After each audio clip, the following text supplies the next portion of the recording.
ಜಿಲ್ಲಾ ಸವಿತಾ ಸಮಾಜ ಕಲಬುರಗಿ ವತಿಯಿಂದ ಶ್ರೀ ಸವಿತಾ ಮಹರ್ಷಿಯ 7ನೇ ಜಯಂತ್ಯೋತ್ಸವ ಕಾರ್ಯಕ್ರಮವನ್ನು ಫೆಬ್ರವರಿ 24ರಂದು ಹಮ್ಮಿಕೊಳ್ಳಲಾಗಿದ್ದು, ವಿಶೇಷ ಪೂಜೆ ಹಾಗೂ ವಿಶೇಷ ಮೆರವಣಿಗೆ ಕಾರ್ಯಕ್ರಮವನ್ನು ಹಮ್ಮಿಕೊಳ್ಳಲಾಗಿದೆ ಎಂದು ಜಿಲ್ಲಾ ಸವಿತಾ ಸಮಾಜ ಅಧ್ಯಕ್ಷರಾದ ಶಂಕರ್ ಎಸ್ ಕಾವಳನೂರು ತಿಳಿಸಿದ್ದಾರೆ. ನಗರ ಪತ್ರಿಕಾ ಭವನದಲ್ಲಿ ಮಾತನಾಡಿದ ಅವರು, ಫೆಬ್ರವರಿ 24ರಂದು ನೆಹರು ನಗರದ ಶ್ರೀ ಸವಿತಾ ಮಹರ್ಷಿ ದೇವಸ್ಥಾನದಲ್ಲಿ ಬೆಳಗ್ಗೆ 6ರಿಂದ 7 ಗಂಟೆಗೆ ಪೂಜೆ ಜರುಗುವುದು.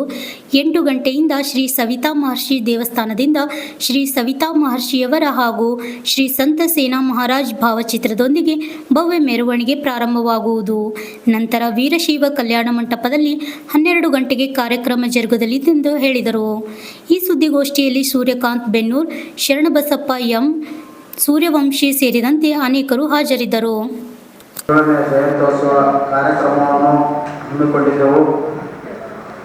ಆ ಕಾರ್ಯಕ್ರಮವನ್ನು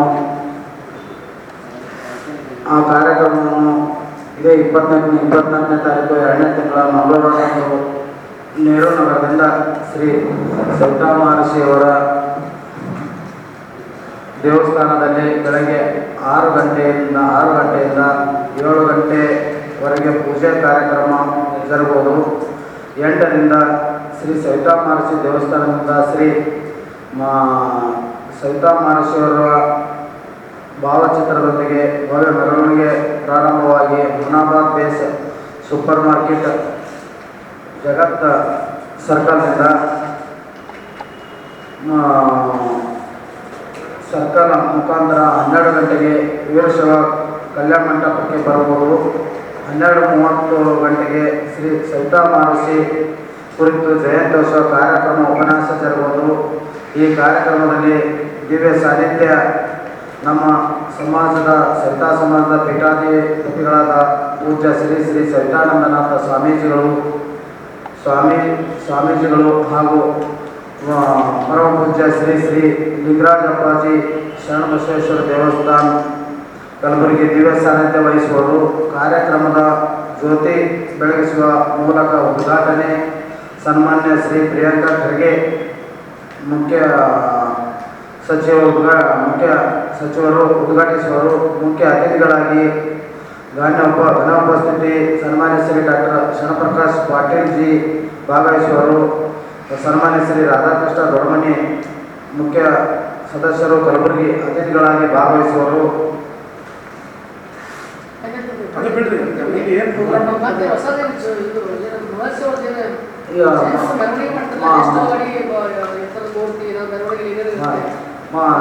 ನಮ್ಮ ಸವಿತಾ ಮಹರ್ಷಿಗಳ ಒಂದು ಮೆರವಣಿಗೆಯನ್ನು ನೆಹರು ನಗರ ದೇವಸ್ಥಾನದಿಂದ ಹಮ್ಮಿಕೊಂಡಿದ್ದೆವು.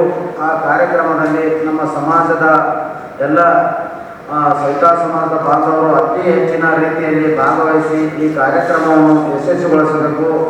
ಅದರ ಜೊತೆಯಾಗಿ ನಮ್ಮ ಸಮಾಜದಿಂದ ಮುಖ್ಯ ಅತಿಥಿಗಳಿಗೂ ಹಾಗೂ ಒಂದಿಷ್ಟು ಜನ ನೌಕರ ಸಂಘದವರಿಗೂ ಹಾಗೂ ನಮ್ಮ ಸಮಾಜದಲ್ಲಿ ವಿದ್ಯಾರ್ಥಿಗಳು ಫಸ್ಟ್ ರ್ಯಾಂಕ್ ಮುಂದೂ ಕೂಡ ಗುರುತಿಸಿ ಸನ್ಮಾನ ಕಾರ್ಯಕ್ರಮವನ್ನು ಹಮ್ಮಿಕೊಂಡಿದ್ದೆವು.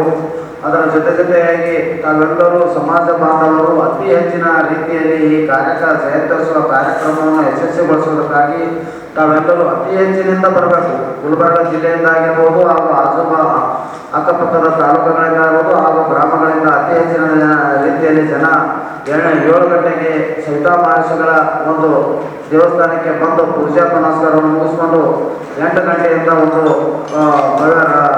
ರಥದ ಮುಖದ ಭಾವಚಿತ್ರದೊಂದಿಗೆ ಮೆರವಣಿಗೆಯನ್ನು ಹಮ್ಮಿಕೊಂಡಿರ್ತೇವೆ. ಆ ಮೆರವಣಿಗೆಯಲ್ಲಿ ತಾವು ಕೂಡ ನೆಹರು ನಗರಕ್ಕೆ ಆಗಮಿಸಿ ಅಲ್ಲಿಂದ ಕಲ್ಯಾಣ ಮಂಟಪದವರೆಗೆ ಈ ಭವ್ಯವಾದ ಮೆರವಣಿಗೆಯಲ್ಲಿ ಪಾಲ್ಗೊಳ್ಳಬೇಕಂತ ಹೇಳಿ ನಾವು ಎಲ್ಲ ಸಮಾಜದ ಭಾಗದಲ್ಲಿ ಕಳಕಳಿಯಿಂದ ಮನವಿ ಮಾಡಿಕೊಳ್ತಾ ಇದ್ದೆವು.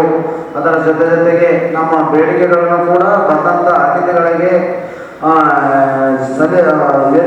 ವೇದಿಕೆ ಮುಖಾಂತರ ಸಲ್ಲಿಸಲಿದ್ದೇವೆ. ಅದಕ್ಕೆ ತಾವೆಲ್ಲರೂ ಹೆಚ್ಚಿನ ರೀತಿಯಲ್ಲಿ ಸಮಾಜ ಬಾಂಧವರು ಬಂದಂತಂದರೂ ಈ ಯಾವುದೇ ಒಂದು ಬೇಡಿಕೆಗಳನ್ನು ನಾವು ಮುಂದೆ ಇಡೋದಕ್ಕೆ ನಮಗೂ ಕೂಡ ಒಂದು ಶಕ್ತಿ ಬಂದಂತಾಗ್ತದೆ. ಆ ಶಕ್ತಿಯನ್ನು ತುಂಬುವಂಥ ಕೆಲಸ ಸಮಾಜ ಬಾಂಧವರು ಎಲ್ಲರೂ ಸೇರಿಕೊಂಡು ಇವತ್ತು ಈ ಜಯಂತ್ಯೋತ್ಸವ ಕಾರ್ಯಕ್ರಮದ ಮುಖಾಂತರ ಮಾಡಬೇಕಂತೇಳಿ ನಮ್ಮ ಸಮಾಜದ ಬಾಂಧವರಲ್ಲಿ ನನ್ನದೊಂದು ಸವಿನಯ ಪ್ರಾರ್ಥನೆಯನ್ನು ಮಾಡ್ತೇನೆ.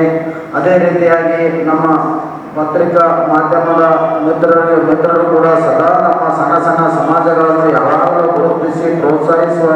ಕೆಲಸ ಯಾರಾದರೂ ನಮಗೆ ರಾಜಕೀಯದವರಿಂದ ಯಾವಾಗಲೂ ಆಗಿಲ್ಲ. ಯಾರಾದರೂ ಮಾಡ್ತಾ ಇರ್ತಂದ್ರೆ ಅದು ಪತ್ರಿಕಾ ಮಾಧ್ಯಮರು ಅಂತ ಭಾಳ ಹೆಮ್ಮೆಯಿಂದ ಹೇಳ್ಬೇಕಾಗ್ತದೆ. ಯಾಕಂದ್ರೆ ನಾವು ಸಣ್ಣ ಸಮಾಜದಲ್ಲಿ ಕೂಡ ನಾವು ಯಾವುದೇ ಒಂದು ಮನೆ ಬಿಡುವುದಾಗಿರ್ಬೋದು, ಯಾವುದೇ ಒಂದು ಪತ್ರಿಕಾಗೋಷ್ಠಿ ಮಾಡ್ತೇವೆ ಸರ್ ಅಂತಂದ್ರೆ ಕೂಡ ನಮ್ಗೆ ಏನಾದರೂ ಒಂದು ತಿಳಿದಿಲ್ಲಂದ್ರೂ ಕೂಡ ತಿಳಿ ಹೇಳಿಸಿ ಹಿಂಗೆ ಮಾಡಿದ್ರೆ ಆಗ್ತಾ ಅಂತ ಒಂದು ಬೆಡ ತಟ್ಟಿ ಯಾವುದಾದ್ರೂ ಒಂದು ಪ್ರೋತ್ಸಾಹಿಸುವಂಥ ಕೆಲಸ ಯಾರಾದ್ರೂ ನಮ್ಗೆ ರಾಜಕೀಯದಿಂದ ಸಿಗಲಿಲ್ಲಂದ್ರೂ ಕೂಡ ನಮ್ಮ ಪತ್ರಿಕಾ ಮಾಧ್ಯಮರು ಬಹಳ ಅಚ್ಚುಕಟ್ಟಾಗಿ ಸ್ನೇಹಿತರು ನಮ್ಗೆ ಯಾವಾಗಲೂ ತಿಳಿಸ್ಕೊಡ್ತಾರೆ. ಅದಕ್ಕೆ ಈ ನಮ್ಮ ಜಯಂತ್ಯೋತ್ಸವ ಕಾರ್ಯಕ್ರಮವನ್ನು ಇನ್ನೂ ಹೆಚ್ಚಿನ ರೀತಿಯಲ್ಲಿ ನಾವು ಪ್ರಚಾರ ಮಾಡೋಕ್ಕಿಂತ ತಾವು ಪ್ರಚಾರ ಮಾಡಿದ್ರಂತ ಇನ್ನೂ ಉನ್ನತ ಮಟ್ಟದಲ್ಲಿ ಪ್ರಚಾರ ಅಂತೇಳಿ ನಾವು ತಿಳ್ಕೊಂಡಿದ್ದೆವು. ಅದಕ್ಕೆ ಈ ಜಯಂತ್ಯೋತ್ಸವ ಕಾರ್ಯಕ್ರಮಕ್ಕೆ ತಪ್ಪದೆ ಸಮಾಜ ಬಾಂಧವರು ಅತಿ ಹೆಚ್ಚಿನ ರೀತಿಯಲ್ಲಿ ಬಂದು ಈ ಜಯಂತ್ಯೋತ್ಸವ ಕಾರ್ಯಕ್ರಮವನ್ನು ಯಶಸ್ವಿಗೊಳಿಸಬೇಕಾಗಿ ನಮ್ಮ ಸವಿತಾ ಸಮಾಜದ ಬಾಂಧವರಲ್ಲಿ ನನ್ನ ಒಂದು ಸವಿನಯ ಪ್ರಾರ್ಥನೆಯನ್ನು ಮಾಡುತ್ತಾ ಈ ಜಯಂತ್ಯೋತ್ಸವ ಕಾರ್ಯಕ್ರಮದ ಒಂದು ಪತ್ರಿಕಾಗೋಷ್ಠಿಯಲ್ಲಿ